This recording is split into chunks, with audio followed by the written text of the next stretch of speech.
GTLDs. And very important is that they're looking at taking input from the community and using that input to fashion the eventual policy that they end up with. We spoke about this one quite a bit, the cross-community working group on auction proceeds. And the discussion that took place on that was this. The draft charter, which was developed by the working group, was presented. In other words, a charter saying what the working group should be doing in terms of spending this $235 million that has been raised in auction proceeds from the new GTLD program, and then looking at some sort of discussion on how the working group goes about deciding how that money is going to be spent. Now, this is an area that we really need to keep our eyes on. At the end of the discussions at the Helsinki meeting, the drafting team took all of the input, and the next steps for them would be to incorporate that input into a revised draft, which would then go to ICANN's SOs and ACs, the supporting organizations and the advisory committees for their approval. And this is a common practice within the multi-stakeholder community. Something is discussed, and then it goes to the SOs and ACs for the eventual review and approval. New GTLD subsequent procedures, what happens next with the next round of new GTLDs? And we looked at this a little bit. There was a lot of discussion with regard to who is a community. Is the Catholic Church a community? Is an organization which looks at gay rights a community? And there was a lot of discussion as to what qualifies as a community. And again, this is a scenario where if you represent a particular entity that you feel is a community, you should be in the room to make your input into the discussions that are going on. Very importantly, ICANN staff do not make any kind of decision on content. We are not the content police. We are not God. We don't decide what is good and what is bad. So we're not going to look at a website and say that is a bad website, it should come down. Who are we? We're the other place to do that. We respect national and international law, but it's really an issue for the community to decide, on issues like this in the multi-stakeholder environment. So these were some of the discussions, what's happening with the reviews of the last new GTLD program and what's happening with geographic names and so on. And these are the next steps. So we'll be looking at string contention, application submission. How do we improve that process? How do we improve the evaluation process? Again, community applications and objections. And like I said, the recommendations were that there should be more cross-constituency work. So the cross-constituency working group looked at how it can work better to ensure better diversity in representation, looking at issues of budget, defining consensus, and these are the next steps for that. And it's a lot of work. Being in the multi-stakeholder community means that you have to spend time getting prepared, familiarizing yourself with the issues, and then you spend time in the meetings. So there was some discussion on how can all of this be improved, how can tools be used to make the work that we do in ICANN more efficient and more effective. And then finally, there was a little discussion on the next meeting, ICANN 57 in Hyderabad, and preparing for that meeting. So within ICANN, we have these SOs and ACs, as we refer to them. SO stands for Supporting Organization. On Tuesday, we looked at the generic name Supporting Organization and the country code name Supporting Organization when we were talking about domain names. But you also have the ASO, which deals with numbers. You have an organization that, an advisory committee to the board, which represents end users, government, security, and root server. And when we talk about cross-community working, we're talking about these SOs and ACs having interaction with each other. And just as we saw the gNSO policy process, the ccNSO has a similar process where process scope, there's an initial report, it goes to the council, there's a vote, and eventually it goes to the board. Now, how many people in the room were awake for the last 10, 15 minutes? We're going to have a test. Okay? Based on what I've said so far, what do the acronyms represent? Let's start with ALAC. You can tell me. I can hear you. Oh, Google said, can you please turn off the internet so nobody can read this? ALAC, anybody in the room? At-large advisory committee. Oh my goodness, I have a choir. And what does that represent? End users. Fantastic. What about this one? Address support organizations. Is that an echo making it sound like there are more people answering? Okay, the address support dealing with the numbers. ccNSO. Country code specific. Country code name supporting organization. gNSO. Generic. Remember the two types of domain name? And we've got the two that are involved in the naming and policy for the domain. Who are these guys? Government. No, special price for these two. ESA. Security. And that answer came from you. So, Security and Stability Advisory Committee, and this one?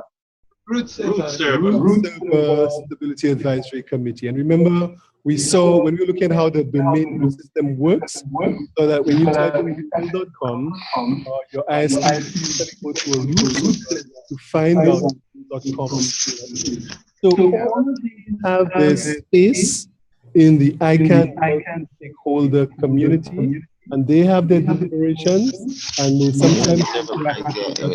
Now, coming out of the last meeting in Helsinki, there is a new document called the Post-ICANN 56 Policy Forum report, which is available on the ICANN website. And that report, like I showed you what happened in the cross-community discussions on all those different topics, that report will also show you what each of the constituents discussed, what the outcomes were, and what the next steps are. So I'm not going to go through the topics in there, but just to let you know that it's there. Okay, so IANA stewardship transition.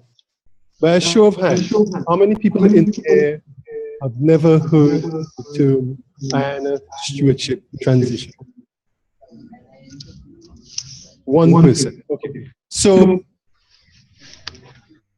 right now, as it stands, the United States government has the final say on what happens at the root of the internet. Anytime there's going to be a change. Anytime there's going to be a change, for example, at the com level or org level of the EU. And typically the way things used to work is if there needed to be an addition, modification, or deletion, the ICANN staff through the IANA would submit that information to the US government, would have the right to say whether change should be done or not. In the 15 years that ICANN has been performing this role, the United States government has never actually said no to anything that ICANN has actually proposed. But it was not a situation which was felt that could continue indefinitely. So on the 14th of March, the US government announced its intent to transition that stewardship of the IANA function away from a government into a multi-stakeholder entity. And it asked ICANN to come up with a proposal for what this entity should look like. It gave some criteria, these 4 criteria right here. And it also said that if ICANN came back and gave a proposal that simply said, okay, we're going to let the Russian government do it or the Belizean government do it, that it would not accept that type of proposal. What it wanted to see was a multi-stakeholder entity actually managing that function. So ICANN went to its stakeholders, and see, this started in March 14, 2014. And first of all, it looked at the names community, the numbering community, and the protocol parameters community, and it asked each of them to put together an individual proposal. And ICANN also set up a coordination group to combine those 3 proposals. While this work was going on in the multi-stakeholder community, there was a realization that, hold on, if the US government steps back out of this oversight role, who is going to watch ICANN? And what sort of accountability mechanisms will be in place to ensure that ICANN does what it's supposed to do? So there was a parallel discussion set up on accountability with some linkages to the proposal that was being put together. So after working for about 2 years, on the 10th of March 2016, the board received from the community this final proposal. There was a lot of give and take, a lot of compromise. There wasn't agreement on every single topic, but the proposal was received by the ICANN board, which reviewed it and submitted it to the United States government. And we're happy to report that on the 9th of June, the NTIA submitted a report essentially saying that the proposal meets all of their criteria. Now, this was a tremendous amount of multi-stakeholder work. 33,000 emails, 800 plus conference calls. And then you have 2 tracks, more than 1,100 events worldwide. This is actually a map here showing you events that took place all over the globe with regard to the IANA stewardship transition. So essentially there was a lot of work done on this, and this has never really happened before, that the global community is having discussion on something like this. And in the end, as we say, at the Marrakesh meeting, the stakeholders finally agreed on a proposal. This is a picture of everybody giving a standing ovation for all of the hard work and presenting the proposal to the ICANN board. This is what the NTIA said on the 9th of June. The Commerce Department's National NTIA says that the IANA stewardship transition proposal developed by the global internet multi-stakeholder community meets the criteria the NTIA set in 2014. And this is significant. And remember, these were the criteria that were originally set. So this is where we are. First, the community had to put the proposal together and submit it to the United States government. That has been done, and we are sort of midway in the actual review of this document by the United States government, and we are hoping that before the end of September comes around, there will be some definitive decision with regard to implementation of this IANA stewardship transition. In the meantime, there are some parallel tests that are going on in preparation for a scenario where the actual proposal is accepted. So then finally, how do you get involved in some of the things that are going on? We have a Latin American and Caribbean strategic plan and projects. And this plan and these projects, again, were not projects developed by the ICANN staff. ICANN staff went to the Latin American Caribbean community and asked the question, what is important to you? What would you like to see ICANN working on? What sort of projects would you like us to facilitate and support? And we got, in response to that, I think it was originally about 80 different specific projects that the Latin American and Caribbean community felt were of interest. And then those were distilled down. We originally were working up to 2016, but last year there was a meeting held at the Casa de Internet in Montevideo, and the steering committee came up with a revised plan, which now fits in with the ICANN Strategic Plan 2016-2020. If you look carefully, or if you think you can recognize, these 2 individuals are actually from the Caribbean, Tracy Hackshaw from Trinidad and Tobago, and Devanan Tiluxing. I think we got some questions from Devanan, who has been following us remotely. I hope things are going well with his family. There was some medical situation there. He was trying to actually attend this meeting. So there are several specific projects in that strategy. One of these projects is a study on the DNS industry, and this will be reported on at the meeting next week after next in the Dominican Republic. We're looking to see how we can help CCTLD managers develop their registries commercially. That is another specific project. So your .bz registry may be interested in this. This one is very interesting. This gentleman is Jamaican, but he lives in Barbados. And look at this piece of information. He has been participating in ICANN working groups since 2013. He's never been to an ICANN meeting. Can you believe that? So he's been working remotely, making substantive contributions to policy development, and he doesn't know what the inside of an ICANN meeting looks like. So one of the projects that we had was a competition project where there were questions about ICANN. And obviously, the poor guy has been working so hard. He knows everything about ICANN. He won the competition. And still, he wasn't able to go to this meeting because he had some, family issues, good and very positive family issues that precluded him from attending the meeting. But this is a project which is ongoing, which can expand, one, knowledge of what happens in ICANN, and two, participation in ICANN generally. We have the capacity building webinars, which is being coordinated by the end user grouping in our region on topics like the Governmental Advisory Committee, Basic DNS, ICANN structure, and UGTLDs. And this is a situation where you as a community can decide that, hey, for Belize, I think we should have a webinar on this topic, on that topic. And you can make input into actually having the webinar developed. Now, every time I see this picture, I get a not so nice feeling. One of the projects is the LAC Space project. Now, see the acronym, LAC, Latin America and the Caribbean. The intent of this project was to showcase DNS activity in the Latin America and Caribbean region. What are, for example, countries doing with maybe, I don't know, .rio, or what sort of innovation is taking place?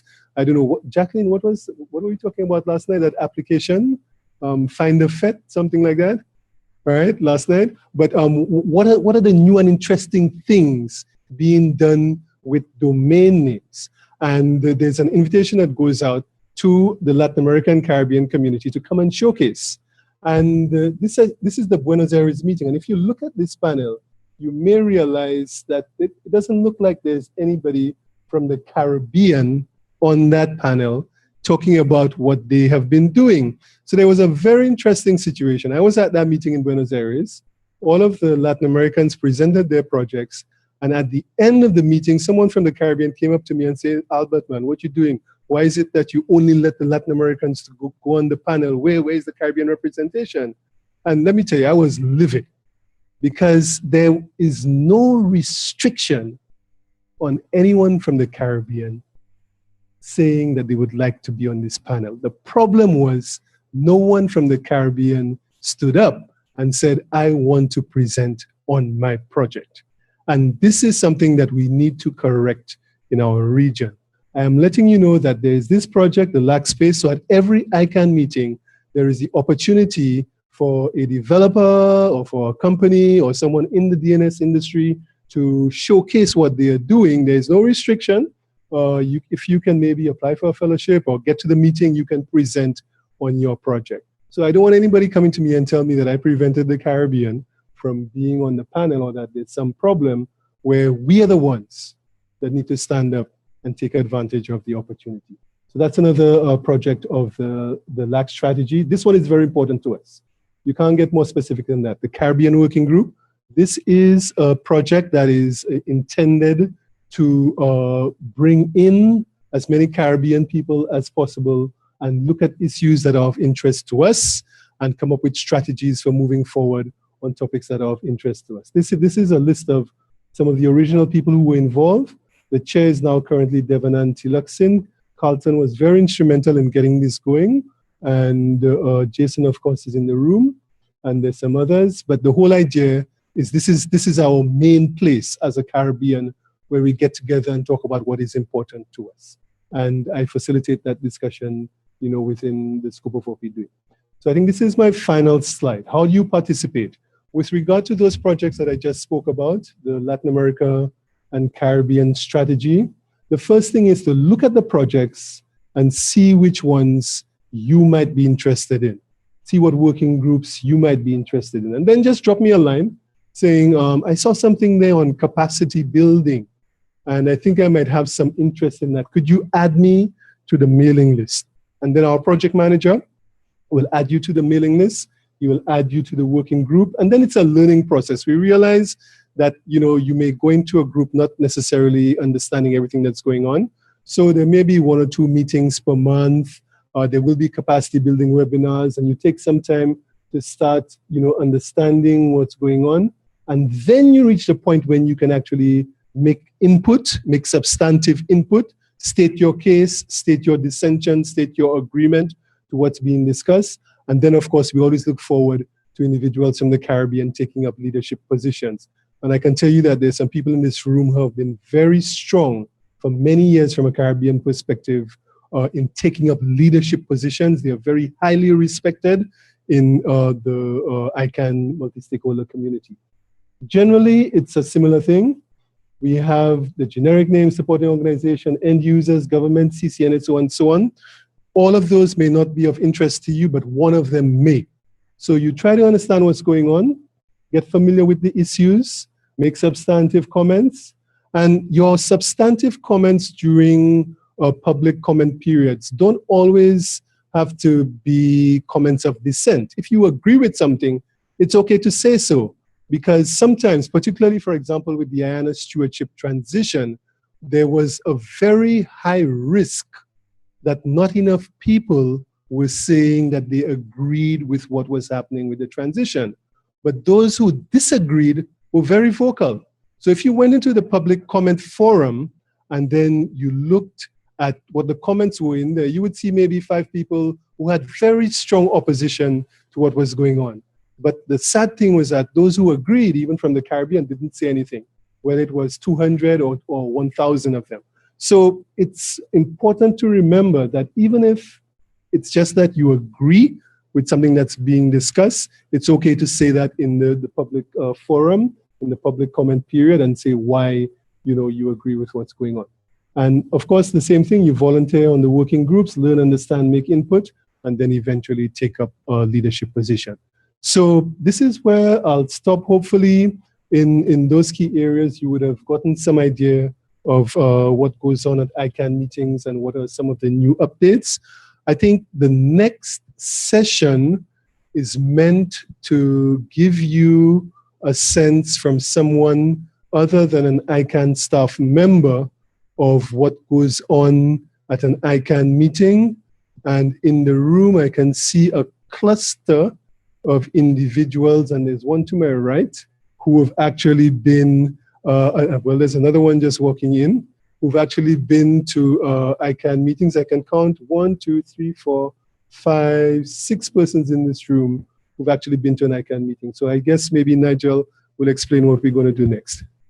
Yeah, the intention is for the persons who have attended to share some recent experience of their participation. But before you do that, Albert, I had if you bring back up the slide that has the Caribbean group. I was awake, but I wasn't quite clear. Right, I wanted to clarify the objective. Collaborate in order to determine capacity building necessities, multi-stakeholder governance mechanisms, strong domain name industry. Because I was trying to, is this intended, I was trying to situate the work of this group in the context of, say, the Caribbean Internet Governance Forum and the thrust to develop national multi-stakeholder fora. Okay, how would you? So I can give you a very general answer to that. First of all, this group is meant to, in a structured way, take care of issues that the Caribbean feels are important to it. When these groups are formed, there's a process where the charter is developed, as we saw with the auction proceeds. So it is the group itself that will determine what it's going to be about, what its objectives are going to be, and how it's going to measure success. So really and truly, again, it's not the ICANN staff saying that you should do this, but it is the community deciding that this group is going to be important, and these are some of the areas that we should look at. And if you feel, for example, that the development of National Internet Governance Fora is something that this group should be looking at, then you join the group, volunteer, or get somebody on the group to make this an agenda item so that it can be taken forward. So that's typically how this group is meant to operate. So I think it would be a pretty good idea, perhaps, if we can speak with Dev, so that when he has the next meeting, the National Multi-Stakeholder Forum can be an agenda item for that group. But the products of this group go where? Is this meant to, is it focused on what is happening within ICANN, or that's what I'm trying to understand. So the entire Latin American Caribbean strategy is meant to integrate with ICANN's strategy and work plan. So everything that is happening here is happening at a regional level, but intended to dovetail with the broader and the global strategic objectives of ICANN. So this is not separate and distinct from ICANN. This is one of the parts of the work that's happening within the global multi-stakeholder community within ICANN. But it's specific to our region because the stakeholders in the region have said, this is what we want, as opposed to the ICANN staff saying, you should be doing this. I get the point. As I said, I'm looking at it in the context of, say, the Caribbean Internet Governance Forum. So this group is mainly focused on what's happening in terms of ICANN, whereas we are concerned about what's happening within ICANN, but also outside of ICANN in other organizations and in other strategic development areas, right? So it helps me, your explanation, and it just means that we can take this into account as one of the existing initiatives that we must be aware of and coordinate with when we're dealing on a regional basis for internet governance generally. Actually, that specific point did come up, the extent to which that working group can look at other things outside of ICANN. And if I'm not mistaken, Dev and the persons guiding that group indicated that, yes, we know we have to look at ICANN issues, but it doesn't preclude that group from looking at other related issues, for example, like the Internet Governance Forum. Okay, well, it means that we have to make that contact so that we don't end up working at cross purposes. Yes, thanks. So as I have the mic, and the issue is participation in the ICANN SOs and ACs, and now that they've passed the test, I can start using a little bit more of the jargon. I could talk a little bit about my recent experiences participating in the work of the Governmental Advisory Committee. The CTU is an observer member of the GAC, and the GAC is actually, I guess the substantive members are the governments because it's a Governmental Advisory Committee. And Albert would probably know better than me about how many governments are currently members of the GAC, but 168 is the figure. And out of that, Caribbean governments is about 10-ish? 13. Caribbean governments are about 13 of those. The figure is getting up there because we only have 15 full-fledged CARICOM members, so that's a good percentage represented. At least a good percentage represented as members, but not necessarily participating as yet. In the meetings I have attended, we typically have not had more than 3 or 4 Caribbean governments present at any one meeting. Often it's 2 and so on. And part of it is the ICANN meetings are rotated around the world, and it's, you know, it takes some resources for you to travel and attend this meeting for a week. And when the GAC meets, it meets for a week. So we take advantage of whatever travel support might be available, but the participation of the Caribbean governments, notwithstanding that we have now 13 members, is still a work in progress. And some of the issues that the GAC is handling, some of them are kind of esoteric in terms of ICANN's work itself that might not be of immediate impact to the Caribbean governments, but there are some things that are happening in there that Caribbean governments need to be aware of and at least follow and intervene as might be required. And one key thing I can think of that is on the cards, Albert talked about additional rounds for generic top-level domains and so on, is the use of geographic names in domain names. So, for example, what if you had something .belize? We already have .bz or .bz, as the English would say, as the ccTLD for Belize. But now that you can basically have any length of string at the top level, and we just instituted within the last 3 years or so an additional 1,000 or so of these, .hotel and all these sorts of things. What's to prevent somebody from applying for a domain called .belize? And the governments of the world have recognized this possibility and have been trying to develop appropriate advice to ICANN in terms of what to allow and what not to allow.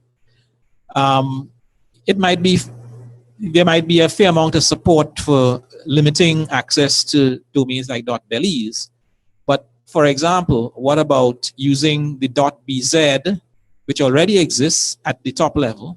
What about using that at the second level? Would that cause confusion to internet users?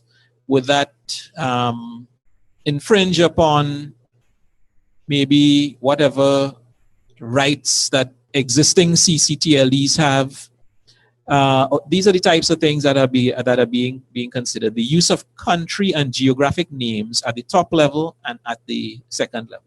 Many governments around the world have expressed a desire to know when somebody has applied for such a domain name and be given the opportunity to comment or object, as the case might be.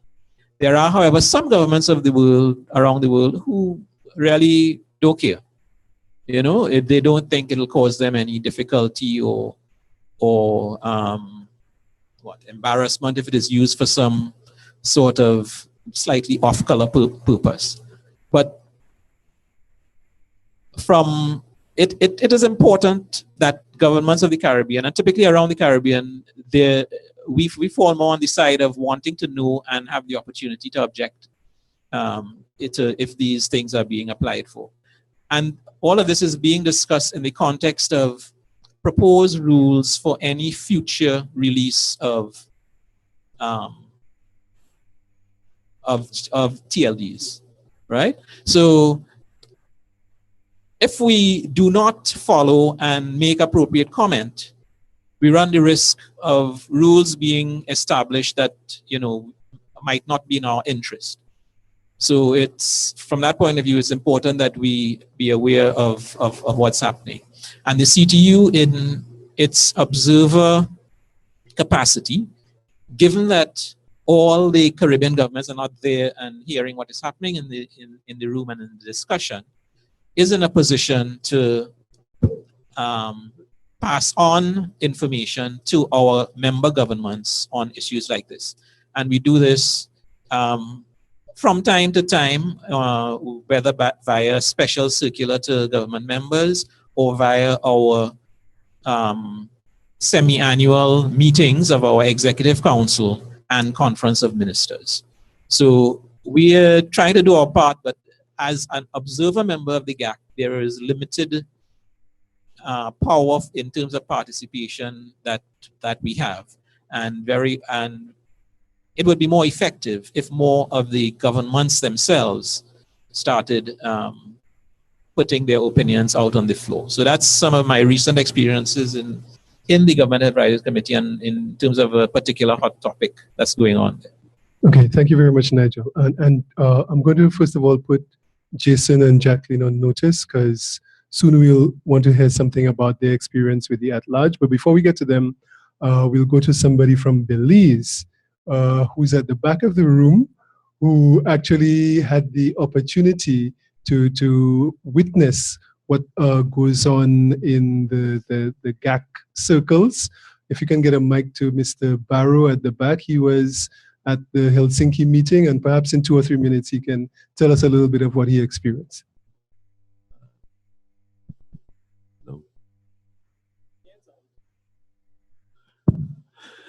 Thank you, Mr. Daniels, for putting me on the spot. I'm not sure what I could add to what Mr.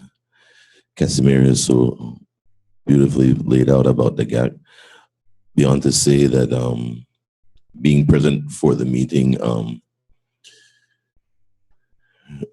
brought into distinct reality the real nature of what the internet is, you know, that it covers the entire globe.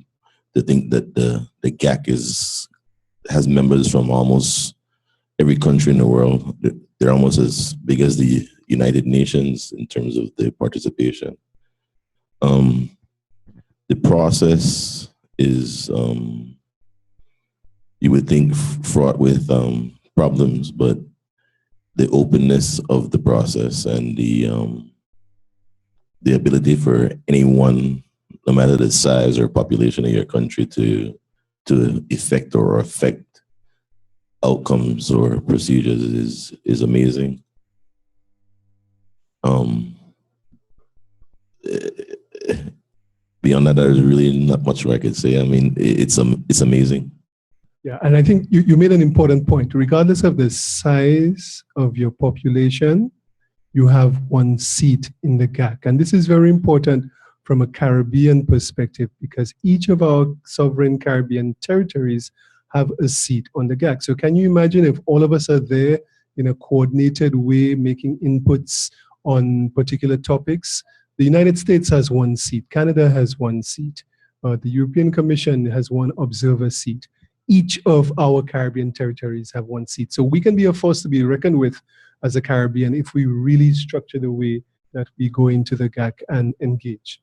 So now I'm going to first call on Jason Hines, who was a fellow at the Helsinki meeting, to tell us a little bit about, his experience. I think he spent most of his time in the at-large, and then as soon as he's done, maybe Jacqueline will go to you and you can tell us a little bit about, I'll give you maybe 7 minutes because I think you have a little bit more to say than Jason. All right, you can tell us maybe a little bit about the early days and volunteer burnout and a little bit more. So Jason, what was your experience like? Yes, hi, I'm Jason Hines from Barbados, and I've participated in the recent meeting as a fellow and in a few past meetings as a fellow as well. And I'm lucky enough to do it for the next meeting in India. I did participate in multiple areas at the last meeting in Helsinki. I attended a few at-large sessions, some GAC sessions where I tried to understand a bit more of the GAC experience. And I was lucky enough. ICANN is such a beautiful environment where people are very helpful to the fellows and I guess helpful to all people who are there. People are extremely friendly. So I actually got the opportunity to sit with the Ugandan group a bit and hang with some of the African participants that were in the GAC and ask them a bit about how they participate and how they prepare as a government to participate in the GAC. And there seemed to have been a good set of regional collaboration going on the African continent in terms of preparing for GAC meetings. And I'm not sure if we do that enough in this region, but certainly I think that that's a good lesson to follow. I participated, I had under the fellowship program, because I'm a repeat fellow, I have some responsibilities involving coaching as well. So I had the opportunity to interact with, they were in the Next Gen program and they were from Russia. So I got to introduce them to people and try to align them to their interests. So the beautiful thing about the fellowship program, if I could delve a little bit into that, is that it creates like this global family structure almost. So we are all linked and all trying to be helpful to each other and trying to answer the questions within our program or to link people to the relevant resources that we may know of. So that was exciting. I would like more people from the region to try to take advantage of the fellowship program, and to, after having the fellowship experience, to try to repeat and increase their participation from a local level all the way up to the international level.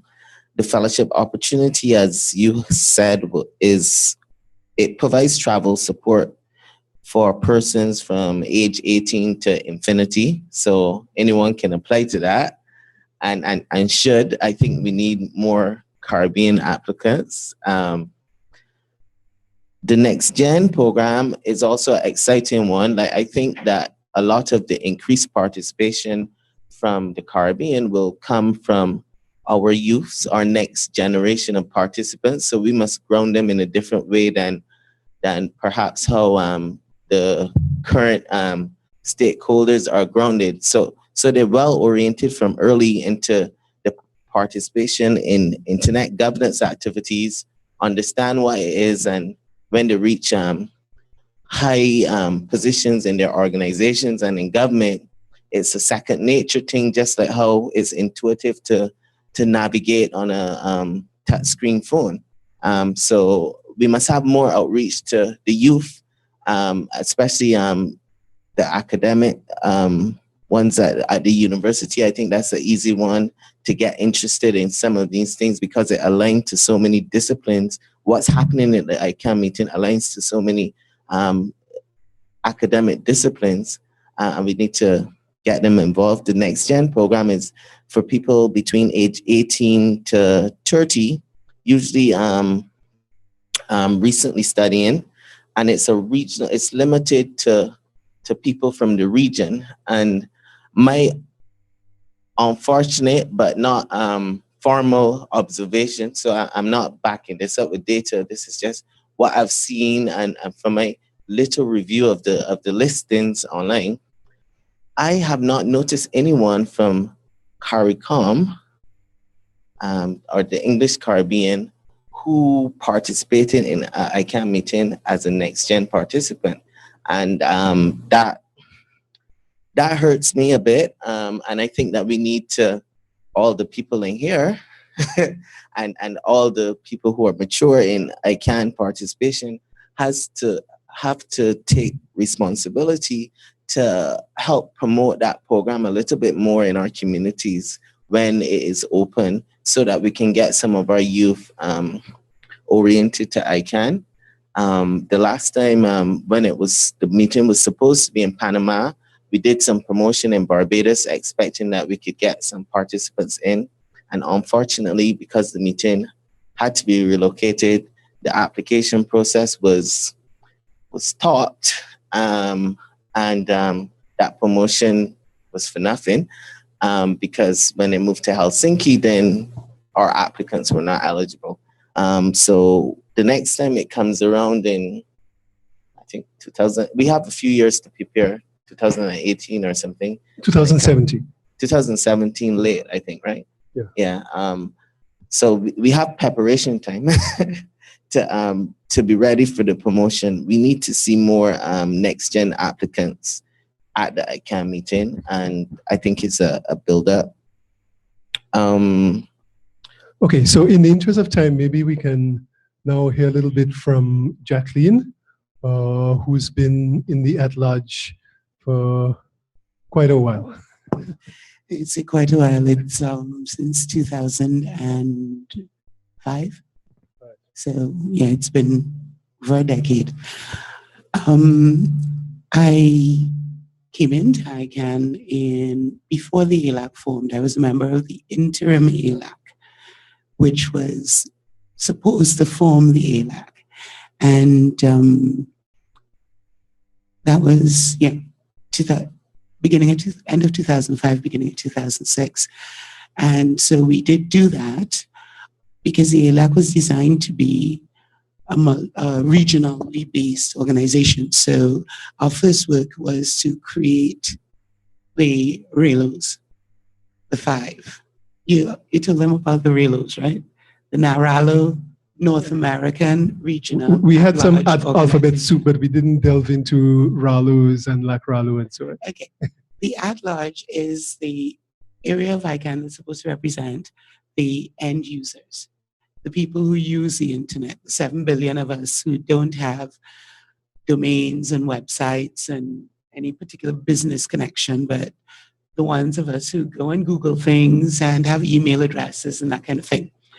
And the structure of it is that we've got 5 regional end user organizations, which are called the RALOs, and regional at-large organizations.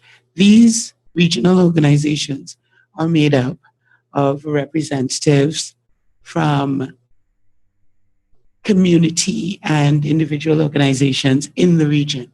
So, for example, there are a lot of ISOC chapters who have joined the regional organization, and they sit down and they get information from the ground up. They get information from their members and pass it upwards. It's supposed to be a bottom-up situation. And of course, when there's information coming in from the other areas of ICANN, say information coming from a GAC project or gNSO policy, they bring it down to their members, get the feedback, and send that back up. So there's always connection, or there's supposed to be always connection between ICANN and all of the end users who are using the internet. So we created the 5 of them: LAC RALO, which is our region, AP RALO, Asia Pacific, AFRALO for Africa, EURALO for Europe, and NARALO for North America. Well, that is very significant, because if you listen carefully to Jacqueline, you'd realize that someone from the Caribbean is being instrumental in the establishment of the global structure for end users within ICANN. And this is something that I think we should reflect on from the perspective of there being no barrier to that happening, and us having the opportunity to substantively influence what happens at the global level. Thank you very much, Jacqueline. Sorry?